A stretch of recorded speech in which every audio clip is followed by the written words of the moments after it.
Today we're going to look at the hand drill. Often perceived as the mystic art of firelighting, I'm going to give you some top tips that will make it somewhat easier.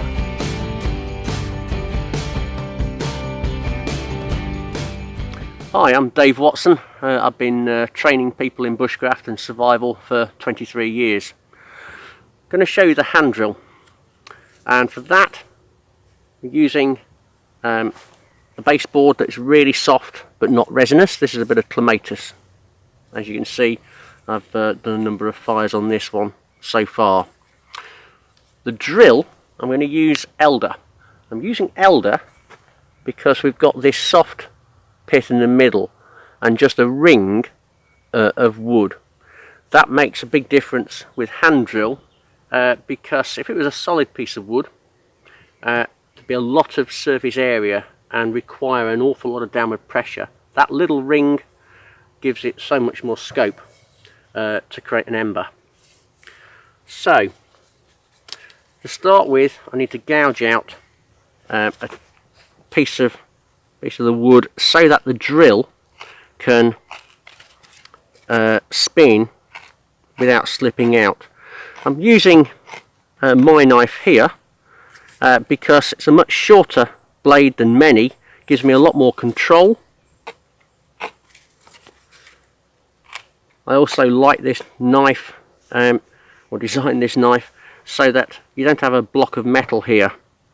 That's really useful when we're doing some fine work. Close to the handle gives you more power.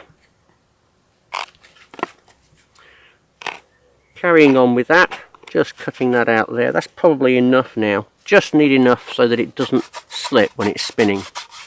That's going to be fine. Now, this is the interesting bit, because for this firelighting method, I'm going to use some water. Not normally associated with creating fire, but bear with me, it'll make sense. Getting some water because I want that extra grip on my hands. I don't want it dripping. I can't afford any moisture to get onto the pieces of wood. That just reduces the efficiency. So the general principle of this is so simple. We're just spinning it between the hands and working down. However, there's a bit more to it than that, because it's not just about speed. What I'm trying to do is use from the base of my palm to just into the fingers. That I find to be the most efficient. Now, I'm working my way down and pushing out. There's a wisp of smoke even at that point there. I'm not trying to go at high speed. I'm trying to get a good grip. That now tells me this set is going to work fine. We've got the powder forming here.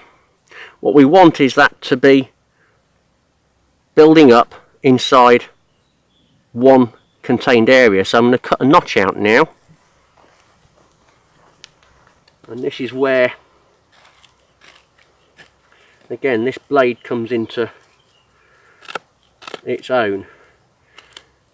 By using my thumb as support, I've got a lot of power here. As soon as I move away from the handle, it's much harder to work.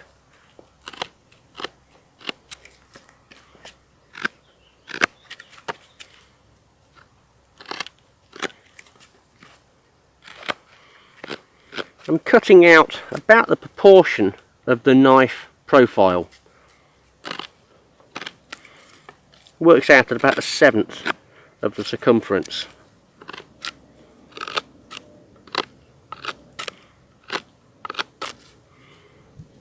There. That's about what we need.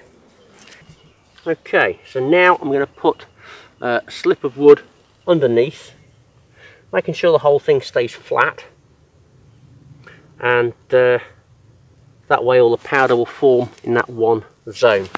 So again, I'm going to get a little bit of moisture onto my fingers, really rub that in.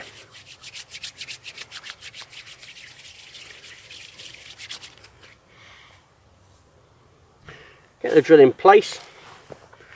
Now, there's a number of ways of doing this. I'm going to just put my foot down there to give it a bit of support. So now I'm just starting off getting a feel for it and also waiting for that efficient level of grip. So I want some of that moisture to evaporate. Now it's starting to work well. I'm not putting a lot of effort in, but the smoke's now coming. So now I'm going to put the power in.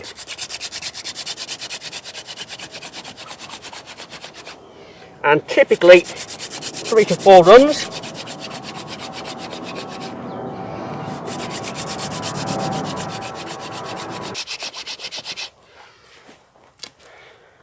Now, interestingly enough, this one will probably glow red very quickly. Normally a lot quicker than the equivalent on a bow drill. It's sort of quality, not quantity, that you get with the hand drill.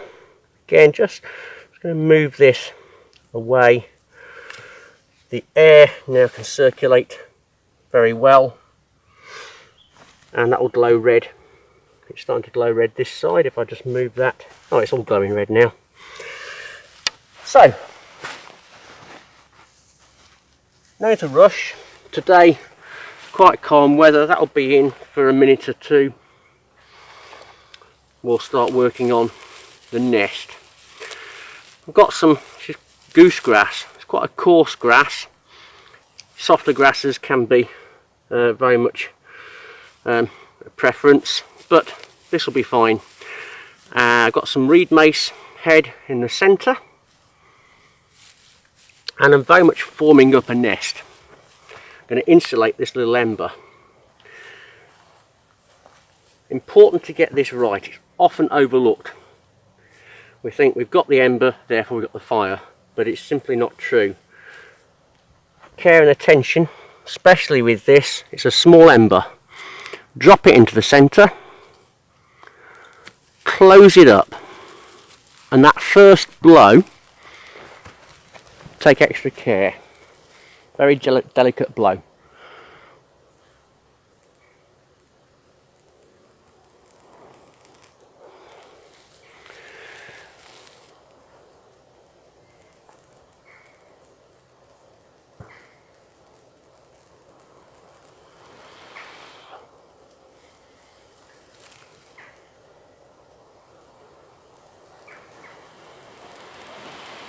Long drawn out blows.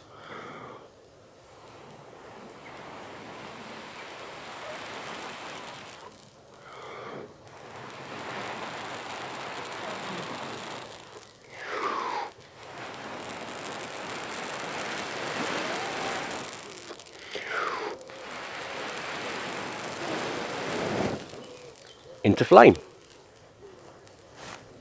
Bring it down, turn it over. Now the flames will eat away into the nest, and this in itself will last 2 to 3 minutes today without much of a problem. Obviously on windy days it'll be shorter, but the reason why I say that is because you won't have to rush. Get your material ready, your fine sticks, place them carefully and calmly on. With all good bushcraft techniques, it's about that understanding and skill so that you don't have to fight it. You work with it. Here I can blow this back into flame.